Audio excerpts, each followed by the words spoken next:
Hello and welcome to the Beyond Shakespeare Exploring Sessions. Today we are looking at another exciting interlude play. This is The Disobedient Child by Thomas Ingleand, or I suppose it could be England, really, I suppose, makes sort of sense. And we've got various people coming on live online now. And I am Robert Crighton, your host for this particular read-through, and it's going to be a bit more of a read-through than an exploring session, as it's a little longer than some of the plays that we've done on previous occasions. So we have a wonderful team for this very doubleable interlude, written somewhere around 1550. So we're sort of smack bang in the reign of Edward the Sixth, and it may have been revised a little later on. But there's much that could be debated on that in the future. However, we have a fantastic reading team for you today, and reading today the part of the rich man and the man-cook and various other people whose names are remarkably different, but even though they're exactly the same person, probably, we have... Alex Scott Fairley. I'm an actor and I live in the Highlands of Scotland at the moment, so it's very easy to self-isolate up here because we're essentially self-isolating all year round. Yes. Lovely. And playing the woman or the wife or the young woman or the maid cook or the woman cook or the maid is... Rebecca Starling, or Birdie. Hello. I am an opera-singing mixologist from Hertfordshire, but also sometimes based abroad, although not at the moment. At the moment, I am confined very much to my house. And last but not least, in the room is reading the disobedient child himself, the son of various names, and also Satan, Prince of Darkness, is... Hello, I'm Sam Plumb. I am a youth theatre director based here in Cambridge, where I am, and I'm invisible because my computer is not very good. And as possibly just popping into this session as an audience, but maybe reading, certainly reading hopefully tomorrow, this is Mr. Hayden McCabe popping in to say... Lovely. So we're going to crack straight on with the play itself, and we're going to start with the prologue, and then I'll be reading stage directions as filler between scenes. But we're going to go on for a few pages at least before we stop and have a mini chat about what's going on. So, can the prologue please prologue? Now, forasmuch as in these latter days, throughout the whole world in every land, vice doth increase, and virtue decays. Iniquity having the upper hand, we therefore intend, good gentle audience, a pretty short interlude to play at this present, desiring your leave and quiet silence to show the same as is met and expedient, the sum whereof, matter and argument, in 2 of 3 verses briefly to declare. Since that it is for an honest intent, I will somewhat bestow my care. In the city of London, there was a rich man, who, loving his son most tenderly, moved him earnestly now and then, that he would give his mind to study, saying that by knowledge, science, and learning is at the last gotten a pleasant life. But through the want and lack of this thing is purchased poverty, sorrow, and strife. His son, notwithstanding this gentle monition, as one that was clean devoid of grace, did turn to a mock and open derision most wickedly with an unashamed fast face. Insomuch that, contrary to his father's will, unto a young woman he did consent, whereby of lust he may have his fill, and married with some incontinent. Not long after that, the child began to feel his wife's great forwardness, and call himself an unhappy man, oppressed with pains and heaviness, who, before that time, did live blessedly, whilst he was under his father's wing. But now, being wedded, mourning and misery did him torment without ending. But now it is time for me to be going, and hence to depart for a certain space. For I do hear the rich man coming, with the wanton boy in his place. Here the prologue speaker goeth out, and in cometh the rich man and his son. Father, I beseech you, Father, show me the way. What thing I were best to take in hand, whereby this short life to spend I may, that all grief and trouble I might withstand. What is the meaning, my child, I thee pray, this question to demand of me? For that thing to do I am glad alway, which should not be grievous to thee. Marry, but therefore of you counsel I take, seeing now my childhood I am clean past, that unto me ye plainly do make, what to a young man is best for to taste. I see nothing truly, my son, so meet, and to prove so profitable for thee, as unto the school to move thy feet, with studious lads therefore to be. What, the school? Nay, father, nay, go to the school is not the best way. Say what thou list, for I cannot invent a way more commodious to my judgment. It is well known how that ye have loved me heretofore at all times most tenderly. But now, methink, ye have plainly showed certain tokens of hatred. For, if I should go to my book after your advice, which have spent my childhood so pleasantly, I may then seem driven out of paradise, to take pain and woe, grief and misery, all things I had rather sustain and abide, the business of the school once cast aside. Therefore, though ye cry till ye reave asunder, I will not meddle with such a matter. Why, cannot I thee thus much persuade? For that in my mind is the best trade. When all is said, and all is done concerning all things, both more and less, yet, like to the school, none under the sun bringeth to children so much heaviness. What though it be painful, what though it be grievous, for so be all things at the first learning, yet marvellous pleasure it bringeth unto us as a reward for such painstaking. Wherefore come off, and be of good cheer, and go to thy book without any fear. For a man without knowledge, as I have read, may well be compared to one that is dead. No more of the school, no more of the book. That woeful work is not for my purpose. For upon those books I may not look. If so I did, my labour I should lose. Why then to me thy fancy doth express that the school matters to thee are counted weariness. Even as to a great man, wealthy and rich, service and bondage is a hard thing, so to a boy, both dainty and nice, learning and study is greatly displeasing. What, my child? Displeasing, I pray thee, that maketh a man live so happily? Yea, by my troth, such kind of wisdom is to my heart, I tell you, very loathsome. What trial thereof hast thou taken, that the school of thee is so ill bespoken? What trial thereof would ye fain know?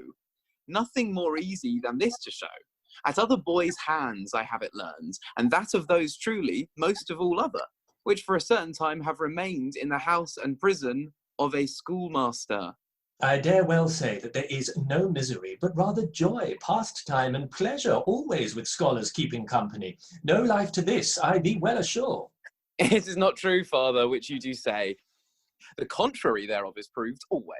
For, as the bruit goeth by many a one, their tender bodies, both night and day, are whipped and scourged and beat like a stone, that from top to toe the skin is away. Is there not, say they, for them in this case, given otherwhile for pardon some place? None, truly, none. But that, alas, alas, diseases among them do grow apace. For out of their back and side doth flow a very gore blood, marvellous abundance. And yet for all that is not suffered to go, till death be almost seen in their countenance. Should I be content thither then to run, where the blood from my breach thus should spun, so long as my wits shall be my own, the schoolhouse for me shall stand alone. But I am sure that this kind of fashion is not showed to children of honest condition. Of truth, with these masters is no difference, for alike towards all is their wrath and violence. Son, in this point thou art quite deceived, and without doubt falsely persuaded. For it is not to be judged that any schoolmaster is of so great fierceness and cruelty, and of young infants so sore a tormentor, that the breath should be about to leave the body. Father, this thing I could not have believed, but of late days I did behold an honest man's son hereby buried, which through many stripes was dead and cold. Peradventure the child of some disease did labour, which was the cause of his sepulture. With no disease, surely was he disquieted, as unto me it was then reported. If that with no such thing he were infected, what was the cause that he departed? Men say that of this man, his bloody master, who like a lion most commonly frowned, being hanged up by the heels together, was belly and buttocks grievously whipped, and, last of all, which to speak I tremble, that his head to the wall he had often crushed. Thus to think, son, thou art beguiled, verily, and I would wish thee to suppose the contrary, and not for such tales my counsel to forsake, which only do covet the learned to make. If Demosthenes and Tully were present truly, they could not print it within my head more deeply. Yet by thy father's will and intercession thou shalt be content that thing to pardon. Command what ye list, that only accepted, and I will be ready your mind to fulfill. But whereas I should to the school have resorted, my hand to the palmer submitting still, I will not obey ye therein, to be plain, though with 1,000 strokes I be slain. Woe is me, my son, woe is me, this heavy and doleful day to see.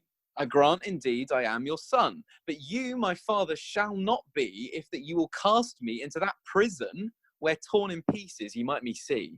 Where I might see thee torn and rent, oh Lord, I could not such a deed invent. Nay, by the mass, I hold ye a groat, those cruel tyrants cut not my throat. Better it were myself did slay, than that they with rod my flesh should flay. Well, I would we did this talk omit, for it is loathsome to me every whit. What trade then, I pray thee, shall I devise, whereof thy living at length may arise? Wilt thou follow warfare, and a soldier be pointed, and so among Trojans and Romans be numbered? See ye not, masters, my father's advice? Have ye the like at any time heard? To will me thereto, he is not wise, if my years and strength he did regard. Ye speak worse and worse, whatsoever ye say. This manner of life is not a good way. For no kind of office can me please, which is subject to wounds and strokes always. Somewhat to do it is meet and convenient. Wilt thou then give thy diligent endeavour to let thy youth unhonestly be spent, and do as poor knaves which jaxes do scour? For I do not see that any good art, or else any honest science or occupation, thou wilt be content to have a part after thy father's mind and exhortation. Labour in very deed. God send him that life which stands in need. There may be many fathers that children have, and yet not make the worst of them a slave. Might not you of yourself be well ashamed, which would have your son thither constrained? I would not have thee driven to that succour, yet for because the scriptures declare that he should not eat which will not labour, some work to do it must be thy care. Father, it is but a folly with you to strive, but yet, notwithstanding, I hope to thrive. That this thine intent may take good success, I pray God heartily of his goodness. Well, shall I in few words rehearse what thing doth most my conscience pierce?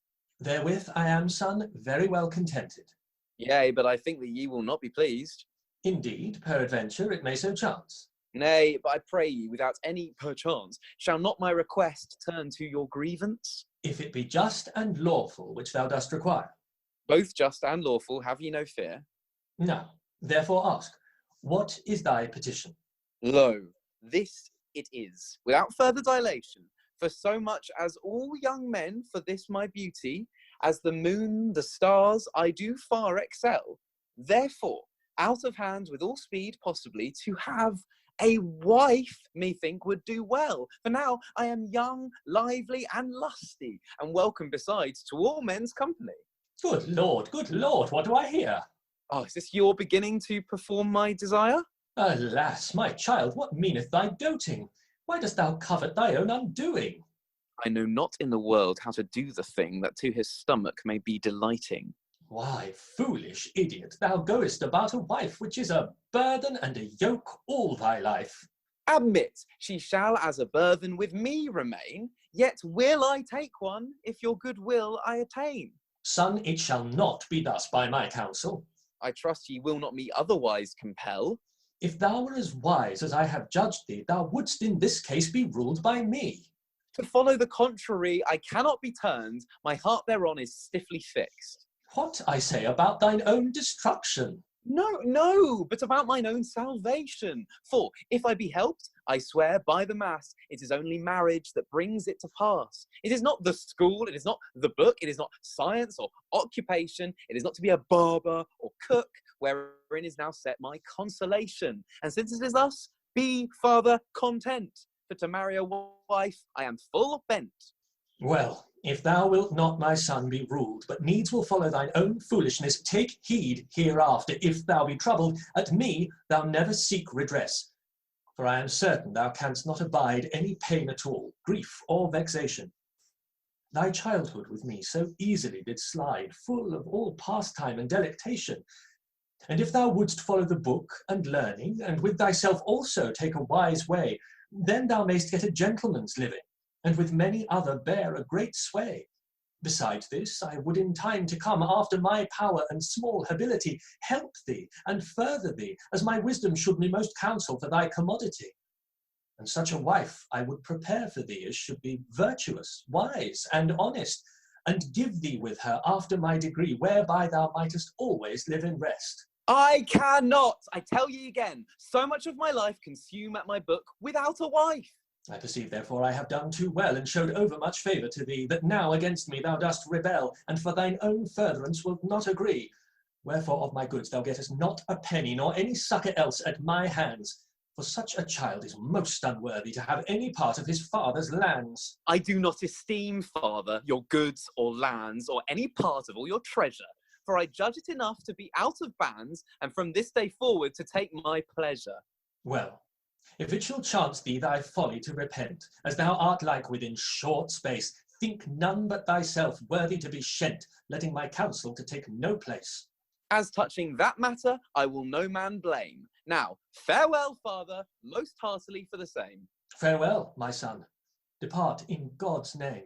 Room, I say, room, let me be gone. My father, if he list, shall tarry alone.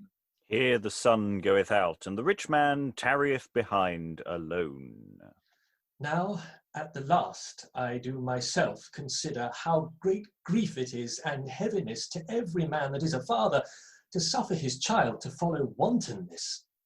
If I might live 100 years longer, and should have sons and daughters many, yet for this boy's sake I will not suffer one of them all at home with me to tarry. They should not be kept thus under my wing, and have all that which they desire. For why it is but their only undoing, and after the proverb, we put oil to the fire.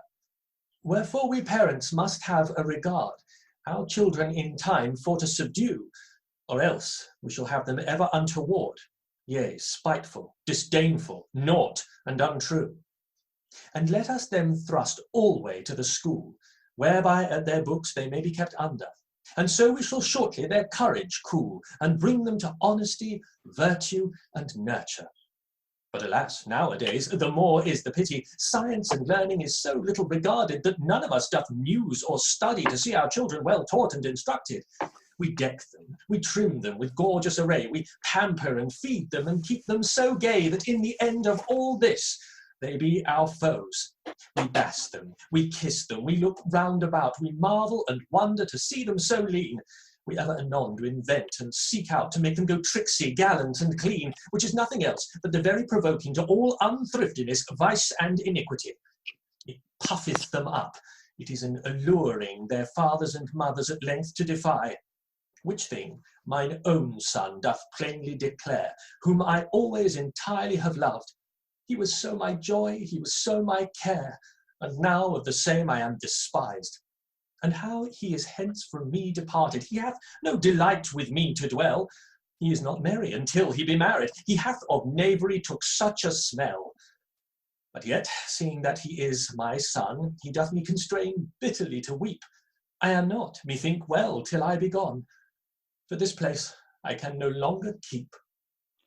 And here the rich man goeth out, and we'll just take a pause here because we are now officially one quarter of the way through the text, and it's a nicely structured little debate, and it has got emotion and character going on there. Even though we look at this text and we just see a lot of words and two people talking each other. And the sort of technical problems slightly unfazed us, I think, a bit in terms of, getting into this one. But there's lots of nice things. The prologue sets everyone up with a very, here is the plot. Let me just explain the plot. Don't worry about the plot. This is the plot. There's no uncertainty as to where this story is going. You can relax. And then we go into this really nice, quite heated debate about a son who really wants to, knows his mind. And I just want a wife. You just want a wife. I mean, it's in many ways, there's a lot of parents today probably would be delighted if their children just wanted to settle down. Yeah.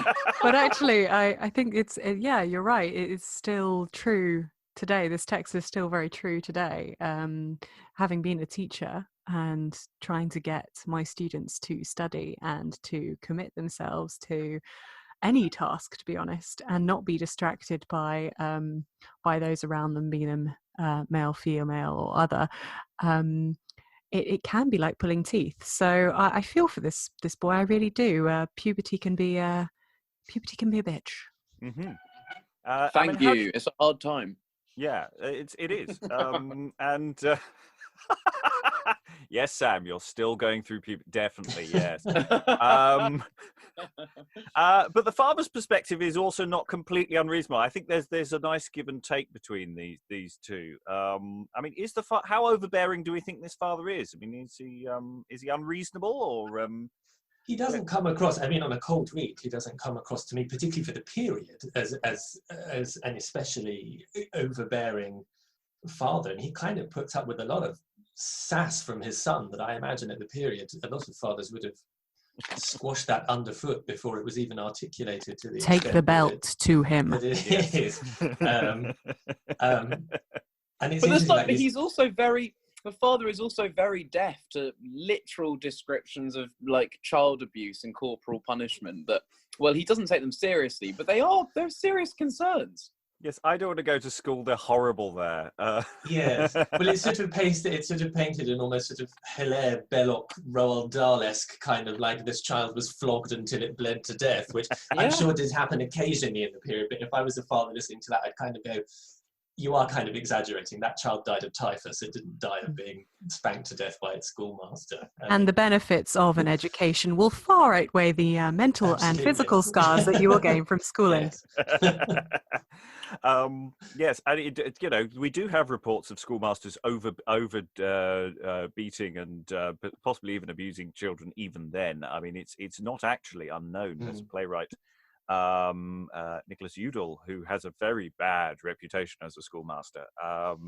Very, very bad. Very good playwright, but not necessarily a desperately nice chap. I'm just going to just briefly unmute Ian. I don't know if you've been able to hear any of that, Ian. Yes, any thoughts? Yes. No, I think most of it's been covered by what three of you have been saying. Yeah, it's quite interesting, as they said. Yes. No, I can hear it all, mates. You carry on. Excellent. I will return to as we were. So, having given the father a break, because I'm now going to immediately ask him to assume the role of the man cook. As opposed to, I think I changed. Oh, it's called the maid-cook, or maid as well. So we'll bring Rebecca in to read that now. So we'll go on for another quarter or so of the text. I think maybe a little less, maybe a little more. We shall see. So here the rich man has gone out, and the two cooks cometh in, first the one and then the other. Make haste, Blanche, blab it out and come away, for we have enough to do all this whole day. Why, Blanche, blab it out, wilt thou not come, and knowest what business there is to be done? If thou may be set with the pot that thou knows, thou carest not how other matters goes. Come away, I bid thee, and tarry no longer, to trust to thy help, I am much the better. What, Moraine, I say, what a noise dost thou make? I think that thou be not well in thy wits. I never heard man on this sort of take, with such angry words and hasty fits. Why, dost thou remember what is to be bought for the great bridal against tomorrow? The market must be in every place sought for all kinds of meat. God give thee sorrow. What bagging, what cursing? Long tongue is with thee. I made as much speed as I could possibly. I wish thou mightest have tarried for me until all points I'd been ready. I have for thee looked full oft hereforto, and yet for all that's said, never the more. Well, for this once I am with thee content, so that hereafter thou make more haste, or else, I tell thee, thou wilt it repent to loiter so long till the market be past. For there must be bought beef, veal, and mutton, and that even such as is good and fat, with pig, geese, cunnies, and capon. How sayest thou, Blanche? Blab it out unto that. I cannot tell Long Tongue what I should say. Of such good cheer I am so glad, that if I would not eat at all that day, my belly to fill, I were very mad. There must also be pheasant and swan, there must be heron, stew, partridge, and quail, and therefore I must do what I can, that none of all these the gentleman fail. I dare say he looks for many things more, to be prepared against to morn. Wherefore I say, hence, let us go. My feet do stand upon a thorn. Nay, good Long Tongue, I pray once again to hear yet of my mind a word of twain. Come off then, dispatch, and speak it quickly, for what thing it is thou causest me tarry. Of whence is this gentleman that tomorrow is married? Where doth his father and his mother dwell? Above 40 miles he hath travelled, as yesternight his servant did tell. In very deed, he comes a great way. With my master he may not long abide. It hath cost him so much on costly array, that money out of his purse apace doth slide. They say that his friends be rich and wealthy, and in the city of London have their dwelling, but yet of them all he hath no penny to spend and bestow here at his wedding. And if it be true that his servant did say, he hath utterly lost his friends' goodwill, because he would not their counsel obey, and in his own country tarry still. As for this woman, which he shall marry, at St. Albans always has spent her life, I think she be a shrew, I tell thee plainly, and full of debate, malice, and strife. Though I never saw this woman before, which hither with him this gentleman brought, yet nevertheless I have tokens in store to judge of a woman that is forward and naught. The tip of her nose is as sharp as mine, her tongue and her tune is very shrill. I warrant her she comes of an ungracious kin, and loveth too much her pleasure and will. What though she be now so neat and so nice, and speaketh as gentle as ever I heard? Yet young men, which be both witty and wise, such looks and such words should not regard. Blanche, blab it out. Thou sayest very true. I think thou beginnest at length to preach. This thing to me is strange and new, to hear such a fool young men to teach. A fool? Mine old Long Tongue! Why call'st thou me fool? Though now in the kitchen I waste the day, yet in times past I went to school, and of my Latin primer I took a sigh. Masters, this woman did take such a say, and then in those days so applied her book, that one word thereof she carried not away. But then of a scholar was made a cook. I dare say she knoweth not how her primer began, which of her master she learned then. I trow it began with Domine labia aperis. What? Did it begin with buttered peas? I tell you again, with Domine labia aperis. If now to hear, it be thine ease. How? With my madam laying the peas?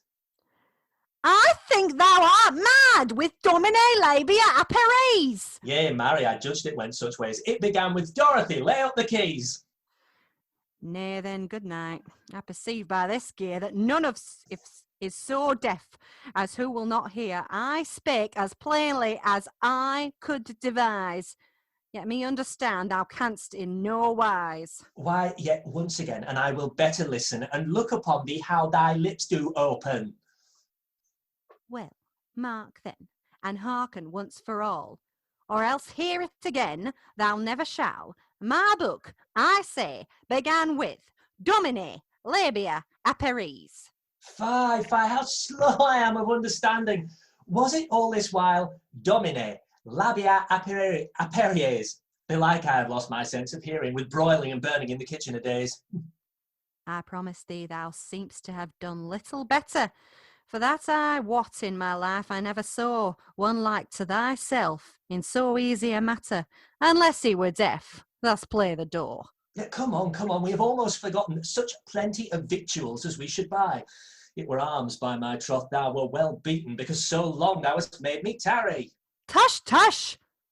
We shall come in very good season, if so be thou goest as fast as I. Take up thy basket and quickly have done. We will be both here by and by. I, for my part, will never leave running until that I come to the sign of the whiting. And here the two cooks run out, and because of the extreme nature of the doubling today, the maid will quickly throw off her maid's pinny and will return as the young woman, the lover of the young man. So let's have some love, I think, is what's happening here. Where is my sweeting, whom I do seek? He promised me to have meet me here, till I speak with him I think it a week. For he is my joy, he is my cheer. There is no night, there is no day, but that my thoughts be all of him, I have no delight if he be away. Such toys in my head do ever swim, but behold at the last where he doth come, for whom my heart desired long. For shall I know all in sum, or else I would say I had great wrong. My darling, my coney, my bird so bright of blee, sweetheart, I say, all hail to thee. How do our loves? Be they fast asleep, or the old liveliness do they still keep? Do ye ask, and my love be fast asleep? Or, if a woman may utter her mind, my love had almost made me to weep. Because that even now I do not find, though I thought it surely a whole 100 year, till in this place I saw you here. Alack, alack, I am sorry for this. I had such business I might not come. But ye may perceive what my wit is, how small regard I have, and wisdom. Whereas ye ask me concerning my love, I well assure you it doth daily augment. Nothing can make me start or move. You only to love is mine intent. And as for my love, it doth never relent. For of you I do dream, of you I do think. To dinner and supper I never went, but of beer and wine to you I did drink. Now, of such thinks therefore to make an end, which pitiful lovers do cruelly torment, to marriage in God's name let us descend, and unto this hour we have been bent. Your will to accomplish, I am as ready as any woman, believe me truly. This ring, then, I give you as a token sure, whereby our love shall always endure. With a pure pretence, your pledge I take gladly, for a sign of our love, faith, and fidelity. Now I am safe, now I am glad, now I do live, now I do reign. Methought till now I was too sad. Wherefore, sadness, fly hence again. Away with those words which my father brought out, away with his sageness and exhortation. He could not make me his fool or his lout, and put me besides this delectation. Did he judge that I would go to the school, and might my time spend after this sort? I am not his calf, nor yet his fool. This virgin I kiss is my comfort. Well then, I pray you, let us be married. For methink, from it we have long tarried. Agreed, my sweeting, it shall then be done, since that my goodwill I have gotten and won. There would be this day be very good cheer, that every one his belly may fill, and 3 or 4 minstrels would be here, and none in the house sit idle or still. Take ye no thought for abundance of meat that should be spent as our bridal, for there shall be enough for all men to eat, and minstrels beside thereto shall not fail. The cooks, I dare say, a good while agone, with such kind of flesh as I did them tell, are from the market both come home, or else my own coney they do not well.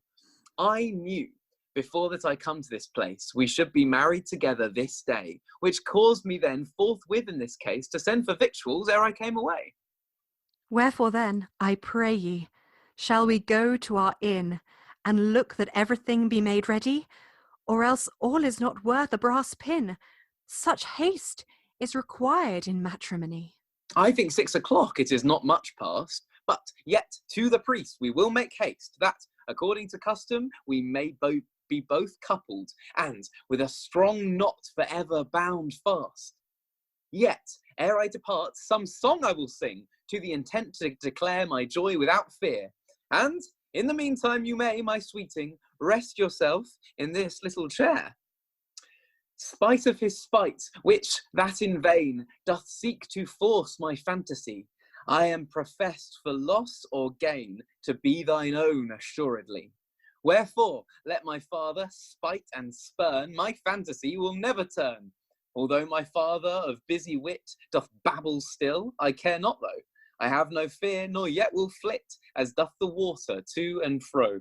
Wherefore let my father spite and spurn, my fantasy will never turn.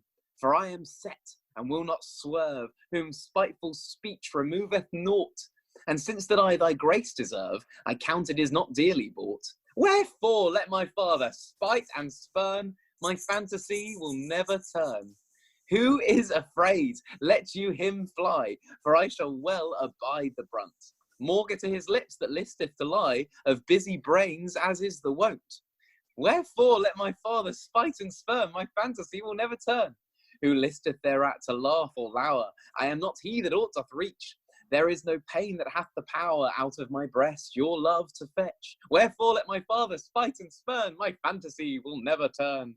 For, whereas he moved me to the school, and only to follow my book and learning, he could never make me such a fool, with all his soft words and fair speaking. Wherefore let my father spite and spurn, my fantasy will never turn. This minion here, this mincing troll, doth please me more than 1,000-fold, than all the earth that is so full of precious stones, silver and gold.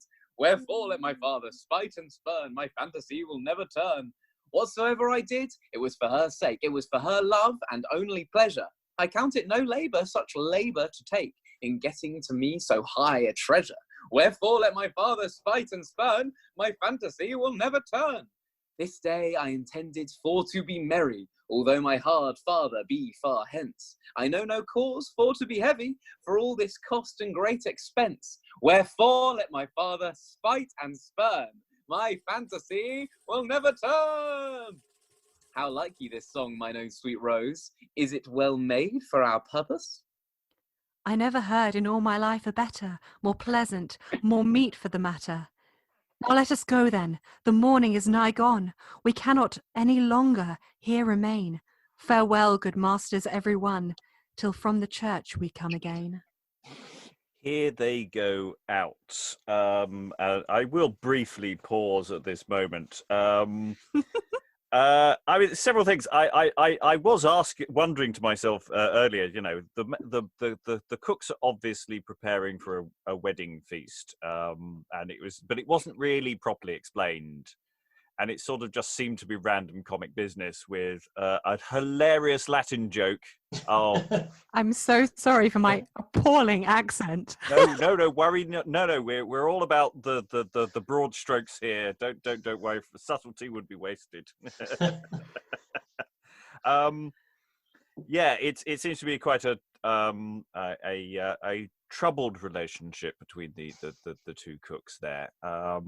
They seem to be quite aggressive with each other. And he doesn't understand my labia count. Yeah. I mean, I have to say, I haven't looked up what the joke is. I suspect it's very clever, and it would have had the audience rolling in the aisles for the nature of who they were. I think they would have it would have worked really well. We understand there's a misunderstanding from the man cook in that, and he's not getting it.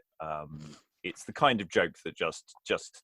Oh no, I think he gets it. I think he gets it very well. I think the point is that she's saying that she went to school and she remembers some of her Latin. He challenges her on this, and then I think she does mispronounce it, and he starts to tease her, and she gets more angry and angry and angry, and then he's like, "Oh, I understand you now." Oh yeah.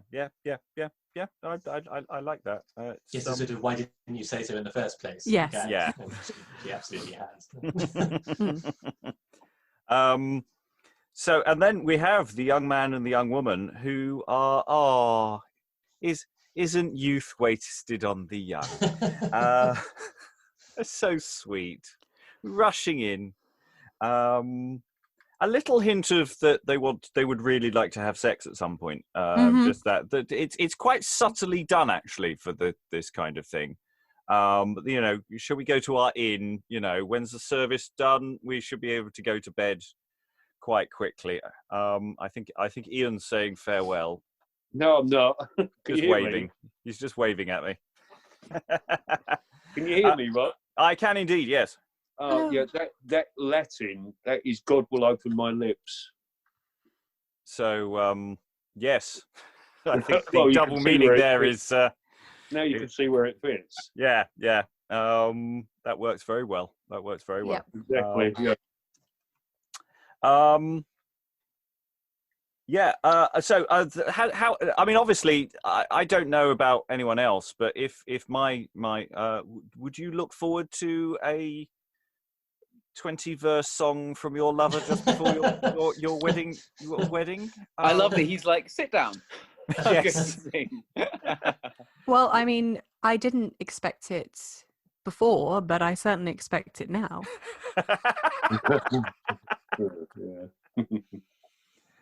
Yeah, I do love that line. It's, you know, rest yourself in this little chair. It's lovely. You've got a chair ready. You know, he's set up. He's got his guitar. Well done for going for it full guns, by the way, Sam. That's not an easy one.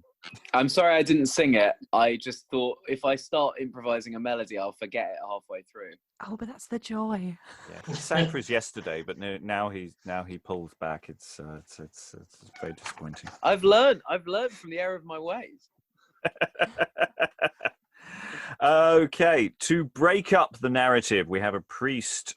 Anyone fancy? We got a long speech by a priest and then a long speech by the rich man. Anyone want to go for the priest? I'm happy to read it, but you might be sick of the sound of my voice. Well, I was going to say, would either Nominate Rebecca or Robert. Sam want to go for the priest? Yeah, I'm happy to. Yeah. Yeah, Sam, you want to be priestly, as it were. Give us your full JB. I'll do my best.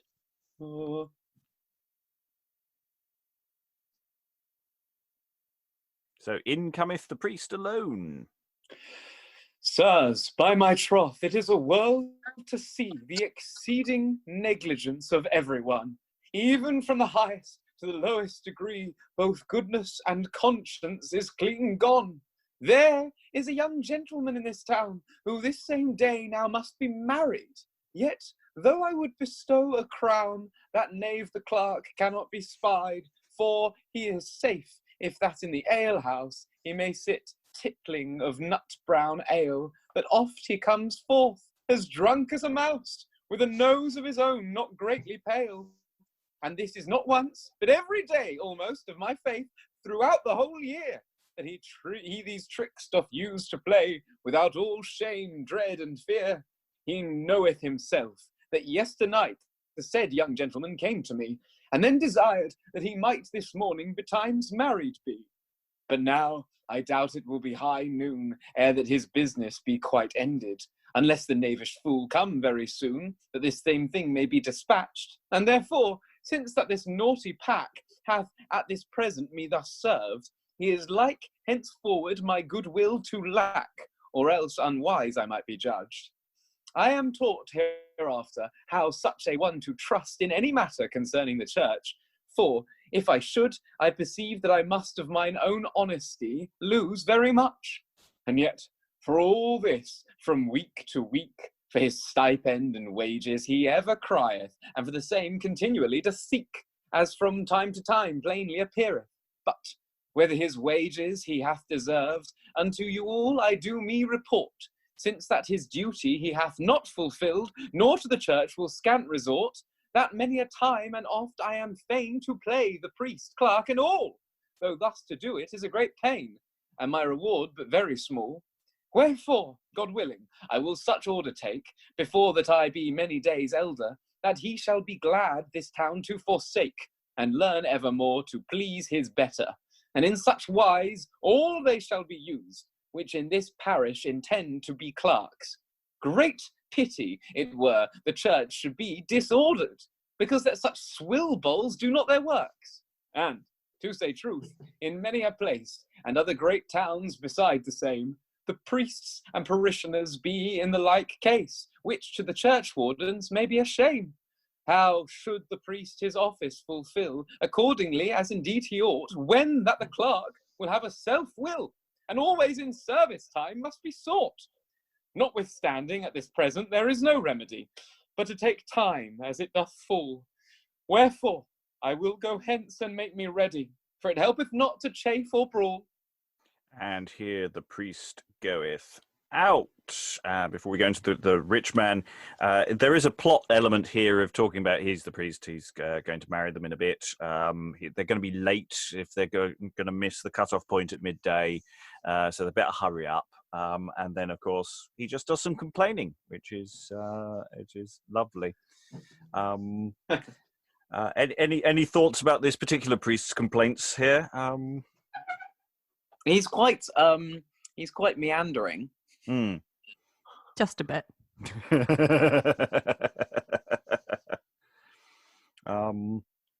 It's interesting. It's sort of because I did Impatient Poverty with you last week, which I mean, I think the consensus was it was quite unsatisfyingly episodic because of those four characters.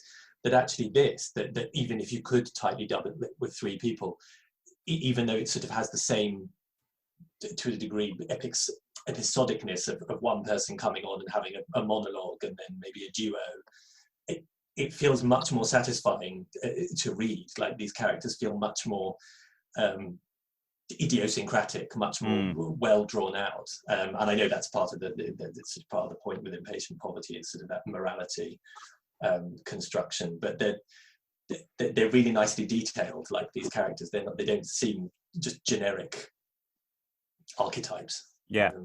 There does seem to be. Yeah, sorry, go on, Rebecca. I was just going to say there's a logical timeline to this, even if we don't realize it at the time. So with the maid cook, the man cook, and the maid, for example, then transitioning, and it's explained. They're getting married now, so they've sent them off with a list. They're going to go to the church. Here's the priest. It's at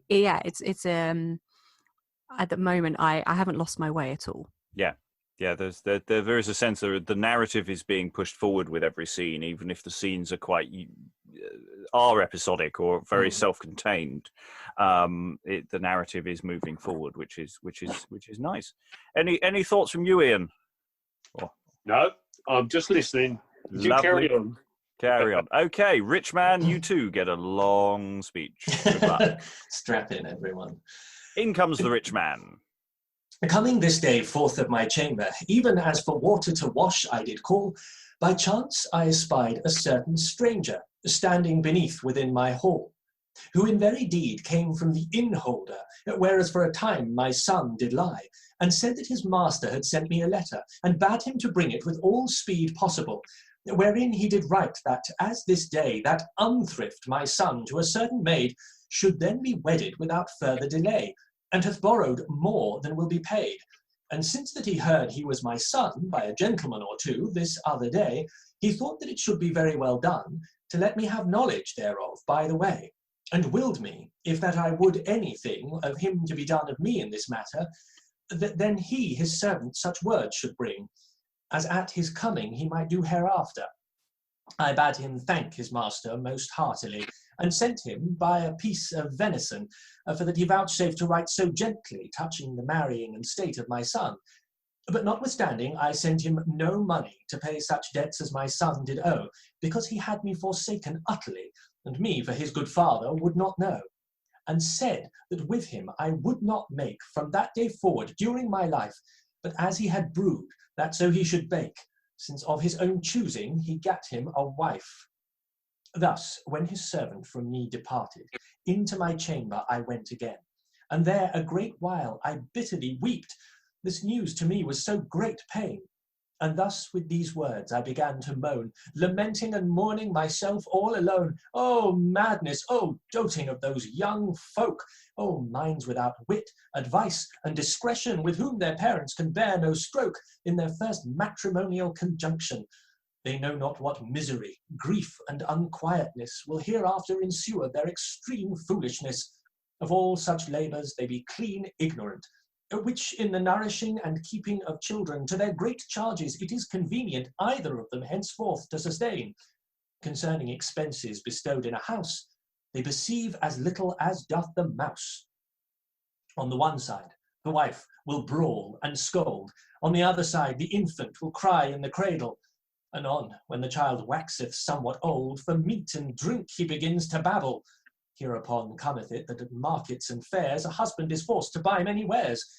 Yet for all this hath my foolish son, as wise as a woodcock, without any wit, despising his father's mind and opinion, married a wife for him most unfit, supposing that mirth to be everlasting, which then at the first was greatly pleasing. How they two will live, I cannot tell. Whereto they may trust, they have nothing. My mind giveth me that they will come dwell at length by their father for want of living.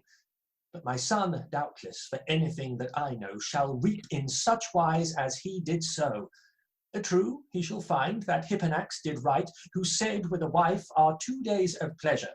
The first is the joy of the marriage day and night, the second to be at the wife's sepulture. And this, by experience, he shall prove true, that of his bridal great evils do ensue.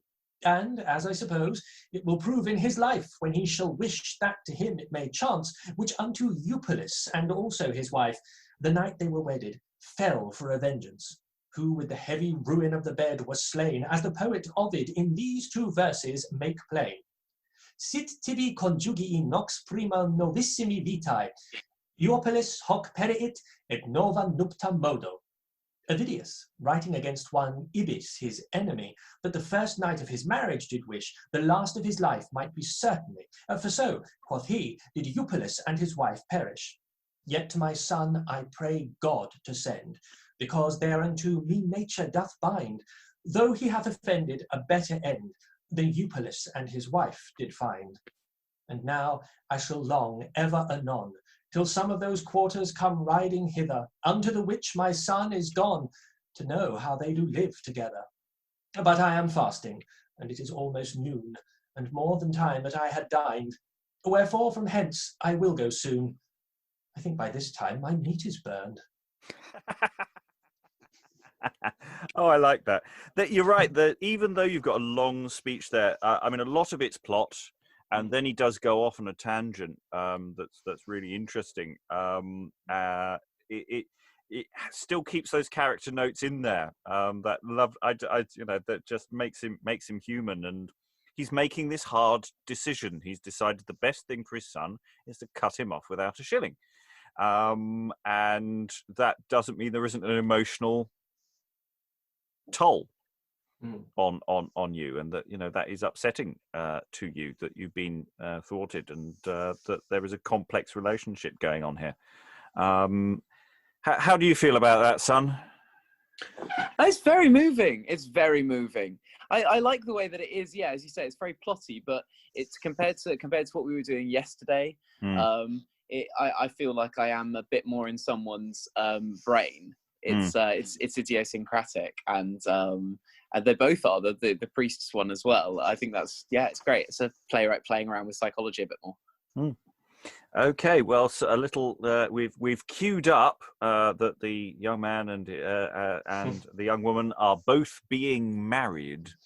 Now enter, and I just want to point out. I still love the fact that the sweet nothing is for your wife is Coney, is Rabbit, little bunny. And it's really nice and affectionate. Let's see where that goes over time. Okay, so enter husband and wife. Oh, my sweet wife, my pretty Coney.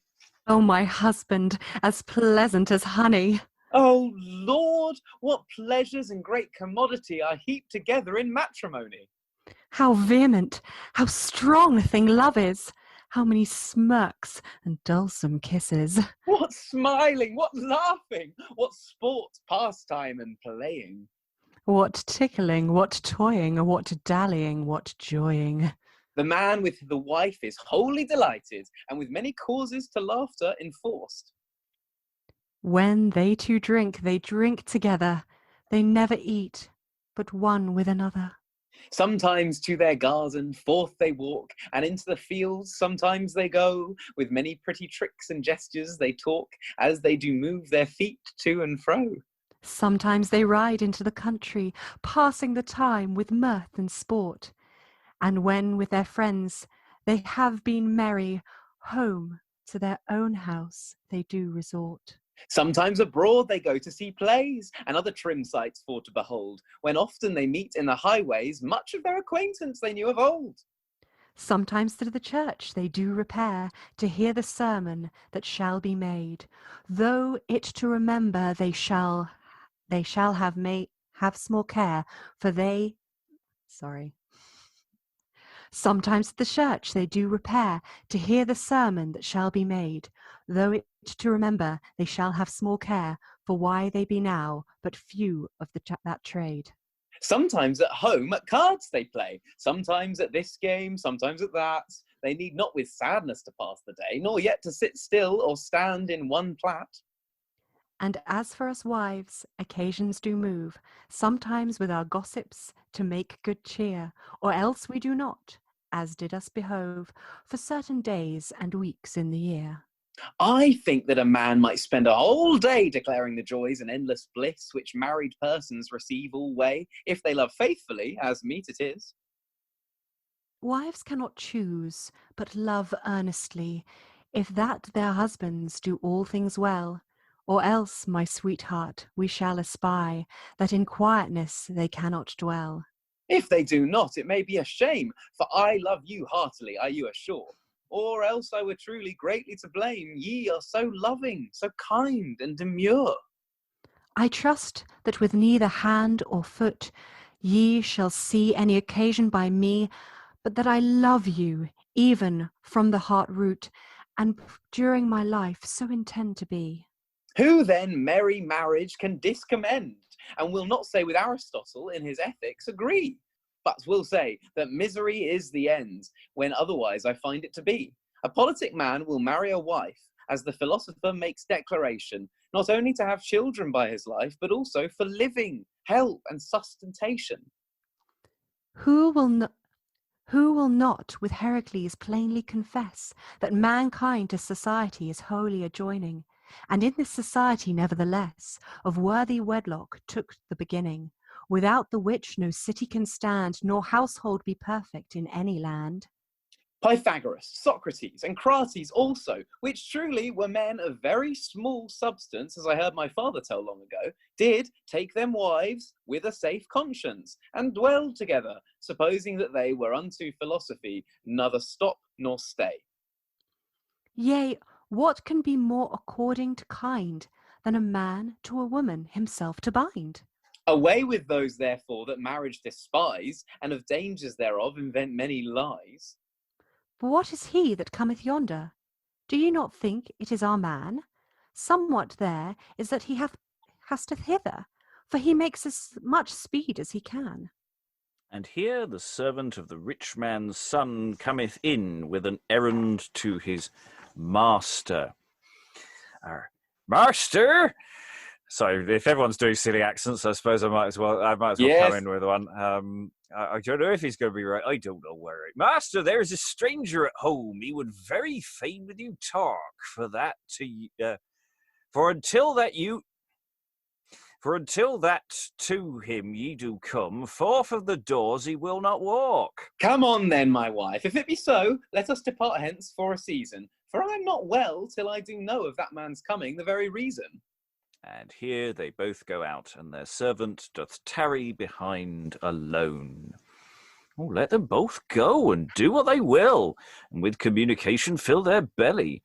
For I, by St. George, will tarry here still. In all my life I was never so weary. Oh, I have this day filled so many pots with all manner wine, ale, and beer, that I wish their bellies full of bots. long of whom was made such cheer. What kinds of meat, both flesh and fish, have I, poor knave, to the table carried from time to time, dish after dish? My legs from going never ceased. What running had I for apples and nuts? What calling for biscuits, comfits, and caraways? A vengeance, I say, light on their guts, that makes me to turn so many ways. What crying was there for cards and dice? What roisting, what ruffling made they within? I counted them all not greatly wise, for my head did almost ache with din. What babbling, what jangling was in the house? What quaffing with, what bibbing with many a cup, that some lay along as drunk as a mouse, not able so much as their heads to hold up. What dancing, what leaping, what jumping about from bench to bench and stool to stool. I wondered their brains did not fall out when they so outrageously played the fool. What juggling was there upon the boards, what thrusting of knives through many a nose, what bearing of forms, what holding of swords, and putting of bodkins through leg and hose. Yet, for all that they called for drink, and said they could not play for dry, that many at me did nod and wink, because I should it bring by and by. Howsoever they sported, the pots did still walk. If that were away, then all was lost, for ever and on the jug was their talk. They pass not who bear such charge and cost. Therefore let him look his purse be right good, that it may discharge all that is spent, or else it will make his hair grow through his hood. There was such a havoc made at this present, that I am afeard my master be angry that I did abide thus long behind. Yet for his anger I pass not greatly. His words they be but only wind. Now that I have rested so long in this place, homeward again I will hie me apace. And there the servant goeth out. We'll just take a little pausette there. So, yes, the entrance of the servant there is presumably primarily as a time break between the first scene with the married couple and what's about to come. And that sort of makes good structural sense and I think works quite well. And also, I'm guessing to sort of describe the marriage and the great amounts of food and indulgence that happened thereof. They're spending way above their credit limit, aren't they? Yes. I see trouble ahead. No, yeah. it's just context. It's just context. Maybe trouble ahead. And it's the fact that they're coming in and they do this long list of, this is what we could do as a couple. What kind of couple are we? Being married is lovely. It's so amazing, their dialogue. It's so avant-garde. It's like they talk about themselves in the third person, and it's hilarious. I think you could put that on stage now, and it would be so subversive. We could go out to plays, we could go to the country, we could see old friends and sort of wave at them from our carriage, and all would be well. Delusional. Yeah. It really is. It looking at it on the page, it really, because it's so structured in that way of here is a scene, here is a scene, here is a lot of dialogue with two people. It looks really worrying when you see it on a page. You don't look at it and go, I'm going to have fun with this. But actually, there's a lot more fun to be had. I think the rhythm and the rhyme scheme as well. I mean, I know obviously it would be affected by the OP and stuff with rhyme that now doesn't rhyme and vice versa, because I think honey probably rhymed for honey. Yeah. But the rhythm and rhyme seems to ebb and flow in a very interesting way. That long, just thinking back to that long speech of the fathers, the rhyme and the rhythm sort of asserts itself at points and then sort of pulls back. And the same with the way that they talk, that little sometimes we'll do, sometimes we'll do, sometimes we'll do, sometimes. It seems to move between different patterns rather than sort of relentlessly being rhyming couplets or kind of A, B, A, B. Yeah. And It threw me off a little bit. That's why I had to restart, when there because isn't one. Yeah. Yeah. But it sort of makes it sort of slightly more surprising. Just listening to it, it lands on your ear sometimes in a different way than you're envisaging it landing, which I think is really nice, and I think helps to make them these idiosyncratic sort of characters. And I like the fact everyone who stops to talk on the stage sort of again, very sort of avant-garde, very breaking, sort of acknowledges the fact that they stopped to talk. Like the father going, "Oh, my meat's going to burn," and the servant kind of going, "Oh, I've rested for so long now, I better be off." That they lampshade it, as it were. Sort of, it's a conversation with the audience as much as it is with each other. There's no pretense at all. It's this constant aside. It's like when you exited earlier, Sam. I can't remember what point, but you say "make room." Yeah, and you get that a lot with these with anything that's designed for an indoor adjusted space, which a lot of interludes are for, great houses, whatever, where they'll cram as many people in as they can, and there's constant calls to get your legs out the way, you buggers, because we've got to get through. And it's put in the scripts for that purpose, because there probably isn't room to swing a cat, and that's the reality of these plays. Okay, we have another scenette with the wife and husband, and then a guest appearance from special guest star popping in at the end to break everything up. Let's. I'm always hopeful for these guest turns. Let's see how that one goes. Okay, so the servant goeth out, and in cometh first the wife, and shortly after the husband. Where is my husband? Was he not here? I marvel much whither he is gone. Then I perceive I am not much the near, but lo, where he cometh hither alone. Wot ye what, husband, from day to day, what dainty dishes our bodies may have been filled? What meat tomorrow shall we essay, whereby we may then be both refreshed? Do ye now provide and give a regard for victuals hereafter to be prepared? But that I know, husband, it lieth us in hand. Of things to come, to have a consideration, I would not once will you to understand about such business my careful provision.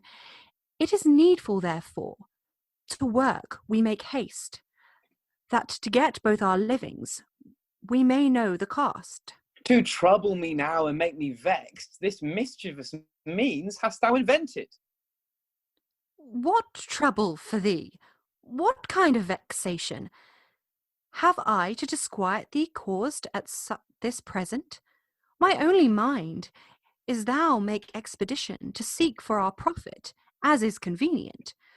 Wherefore, to thee I say once again, because I take pains thou art so loth. By Christ, it were best with might and main to fall to some work. I swear a great oath. Yet, for a time, if it may thee please, let me be quiet and take mine ease. Wilt thou have us then, through hunger, be starved? I would not we should for hunger be killed. Then I say then, this gear go about, and look that thou labour diligently, or else thou shalt shortly prove without doubt thy sluggishness will not please me greatly. Beginnest thou even now to be painful and grievous, since thy husband a woman so troublous? What words have we here, thou misbegotten? Is there not already enough to be spoken? O mirth, O joy, O pastime and pleasure, how little a space do you endure? I see my commandment shall take no place. Thou shalt abide therefore, I swear, by the mass. Here the wife must strike her husband handsomely about the shoulders with something. So, Alas, yes. So that's a stage wife, direction. alas. I apologise. I tried to say it, but I was still muted. So, I'll just read that one as narrator. Here the wife must strike her husband handsomely about the shoulders with something. Alas, good wife, alas, alas, strike not so hard, I pray thee heartily. Whatsoever thou wilt have brought to pass, it shall be done with all speed possible. Lay these faggots, man, upon thy shoulder, and carry this wood from street to street, to sell the same, that we both together our living may get, as is most meet. Hence, idiot, hence, without more delay. What meanest thou thus to stagger and stay? Oh Lord, what? How miserable men be those which to their wives as wretches be wedded, and have them continually their mortal foes, serving them thus as slaves that be hired. Now, by experience, true I do find, which oftentimes unto me heretofore my father did say, declaring his mind, that in matrimony was pain evermore. What shall I do, most pitiful creature? Just cause I have, alas, to lament, that frantic woman my death will procure, if so be this day without gain be spent. For, unless for my woods some money be taken, like a dog with a cudgel, I shall be beaten. Ho! Thou good fellow, which standest so nigh, of these heavy bundles ease my sore back, and somewhat therefore give me by and by, or else I die, for silver I do lack. Now that I have some money received, for this my burthen, home I will go. Unless that my wife be discontented, what I have take I will her show. Wife, I am come, I went a long way, and here is the profit and gains of this day. Why, thou lout, thou fool, thou whoreson fault, is this thy wood money, thou peevish dolt? I will pause us there because there's a couple of things that really should be mentioned. Because you've obviously gone to an audience member and begged a penny off them or something. I wouldn't be surprised if you haven't set this up before the show goes up. Yeah. That you've got someone who said, look, just give me the smallest coinage you've got so that I can come back to my wife with no money. Yeah. And the other reason I want to pause there is this. This episode does feature in a fragmentary play that we've done on the podcast before, where this is enacted. So the husband, your father and mother are basically sat off somewhere else, Right. complaining bitterly about you, and you're wandering up and down the stage going, "Will anyone buy my faggots?" Yeah. Which doesn't age well. It's a tiny fragment just of that sequence and a little bit more. So this bit that you've done as audience participation in another form is actually staged as action. But it's a really lovely way of doing that. It feels very much like that we're talking avant-garde, that very fringy thing of just going to the audience person at the front and saying. And there's also the joke in it as well. Like, I have gone a long way. Obviously, he hasn't. I went over here. Yeah. Steve, down the road. Yeah. And obviously, of course, the joke is it isn't enough, and you've already been beaten once, so this is all not going very well for you at all, sir. No. Let us rattle on to the end of the scene. Thou shalt smart for this gear, I make God's vow. Thou knowest no more to sell wood than doth the sow. By God's precious, I will not unwisely suffer to do as I have done any longer. Why, dost thou rise against me, villain? Take heed I scratch not out thy eyes twain. Scratch an thou dare, for I have a knife. Perchance I will rid thee of thy life. Slay me with thy knife, thou shit and dastard. Dost thou think to find me such a dizzard? By cock's bones, I will make thy skin to rattle, and the brains in thy skull more deeply to settle. Here the wife must lay on load upon her husband. Good wife, be content. Forgive me this fault. I will never again do that which is naught.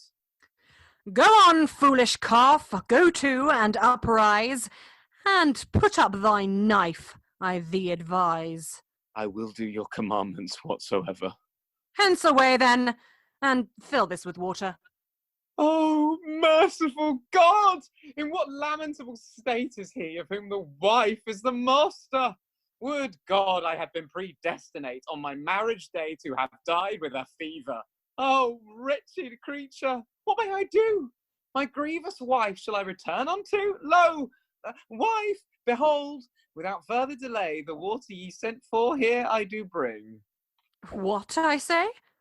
What meaneth this weeping? What aileth thee to make all this crying? I weep not, forsooth, nor cry not as yet. No, nor thou wilt not, if thou hast any wit. It is not thy weeping that can aught avail, and therefore this matter no longer bewail. Come off, I say, and run by the river, and wash these clothes in the water. Wife, I will thither hie me fast. Yet I advise thee, thou Cullen, make haste. Oh, how unhappy and eke unfortunate is the most part of married men's condition. I would to death I had been agate, when my mother in bearing me made lamentation. What shall I do? Whither shall I turn? Most careful man now under the sky. In the flaming fire I had rather burn than with extreme pain live so heavily. There is no shift. To my wife I must go, whom that I did wed. I am full woe. Where are you, wife? Your clothes are washed clean, as white as a lily, without spot or stain. Thou thief! Thou caitiff! Why is not this lace washed as fair as all the rest? Thou shalt for this gear now smoke apace. By Gis, I swear, thou brutish beast. Here she must knock her husband. Alas, alas, I am almost quite dead. My wife so pitifully hath broken my head. Here her husband must lie along on the ground as though he was sore beaten and wounded. Well, I perceive the time will away, and into the country to go I have promised. Look therefore thou, go not from hence today. Till home again I am returned. Take heed, I say, this house thee retain, and stir not for anything out of my door, until that I come hither again, as thou wilt be rewarded therefore. Here his wife goeth out, and the husband tarrieth behind alone. The flying fiend go with my wife, and in her journey ill may she speed. I pray God Almighty to shorten her life. The earth at no time doth bear such a weed. Although that I be a gentleman born, and come by my ancestors of a good blood, yet am I like to wear a coat torn, and hither and thither go carry wood. But rather than I this life will abide, tomorrow morning I do intend home to my father again to ride. If some man to me his horse will lend, she is to her gossips gone to make merry, and there she will be 3 or 4 days. She cares not, though I do now miscarry, and suffer such pain and sorrow always. She leaveth to me neither bread nor drink, but such as I judge no body would eat. I might by the walls lie dead and stink for any great wholesomeness in my meat. She walketh abroad and taketh her pleasure, herself to cherish is all her care. She passeth not what grief I endure, or how I can live with naughty fare. And, since it is so, without further delay, to my father tomorrow I will away. Ah, off he goes. Now, I should point out that we are obviously not in favour of any husband beating that may have occurred here, and that it is not in any way funny. Absolutely not. I'm outraged. However, This is a verbatim play. yeah. However, it's a really interesting relationship going on here, because obviously it's gone from being all lovely, and then you're a little short with your wife when you first come in, because sort of talking about, you know, where is he? Where's all the lovely things? And, you know, why aren't you going out and earning money? And it's like, oh, I've got to do that. Oh, damn. Yeah. And then it all just sort of spirals from there, and it gets worse and worse. And Responsibilities? What are they? yeah. But the repetition of the, you know, the patterning of it is comic. Like, Mm. it's hard to avoid. Oh, I'm not saying that that is not the intended effect. I'm just pointing out Yeah. that we as a group are not in favour of domestic violence. I just make Nor that of patriarchy. no, of which there is a fair amount here as well, because of course you're you do make a few disparaging remarks, sir. Mm. He's not very woke, is this husband, shall we say? And it would be somewhat unreasonable to expect any of them to be, really. Yeah. To be fair, I did call him a shitten dastard. Yeah, but to be fair, he sort of is. We've got the early form of also with Eka there. I think that's how it's supposed, rather than eek. I believe it's more an ek sound. Oh. I don't quite buy it that way, but I think it is not an eek. It means also, basically. So you're unhappy and also unfortunate. Right. So that's the meaning of what's going on there. Any other thoughts on this progression? It's a nice progression. You know, we're seeing the journey. I like a journey. Well, It's I mean, well- I don't see why he's complaining. You know, she left him with water and bread. Okay, it's not edible, but she left him with something. I'm feeling the actors are getting partisan with their parts here. Okay, so we've got two more long speeches, and I think that don't think of them as long speeches. Think of them really as stand-up. I think that really is the way to work them. They are working an audience in that way. Who did I say Satan was? Did I give a Satan out? Me. Ah, Sam. You get to do two speeches, one after the other. Lucky you. Yeah. Okay, give us your Satan, please. Ho, ho, ho. What a fellow am I. Giver am I say, both more and less. My strength and power, hence to the sky, no earthly tongue can well express. Oh, what inventions, crafts, and wiles is there contained within this head? I know that he is within few miles, which of the same is throughly sped. Oh, it was all my study, day and night, cunningly to bring this matter to pass. In all the earth there is no wight, but I can make to cry, oh yes! This man and wife, that not long ago fell in this place together by the ears, it was only I that did this strife so, and have been about it certain years. For after that, I had taken a smell of their goodwill and fervent love.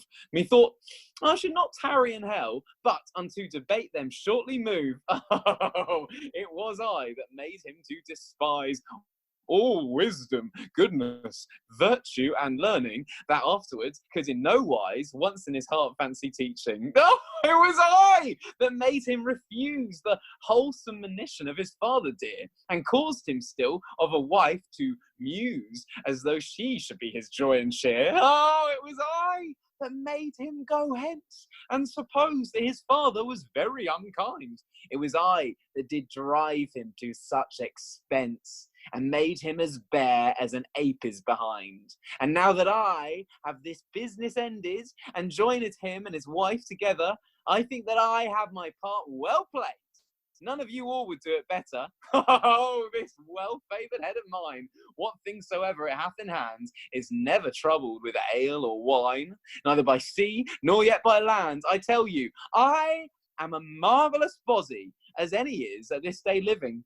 My head doth devise each thing so trimly that all men may wonder of the ending. Oh, I have such fetches, such toys in this head, such crafty devices and subtle train, that whomsoever of you I do wed, ye are like at my hands to make small gain.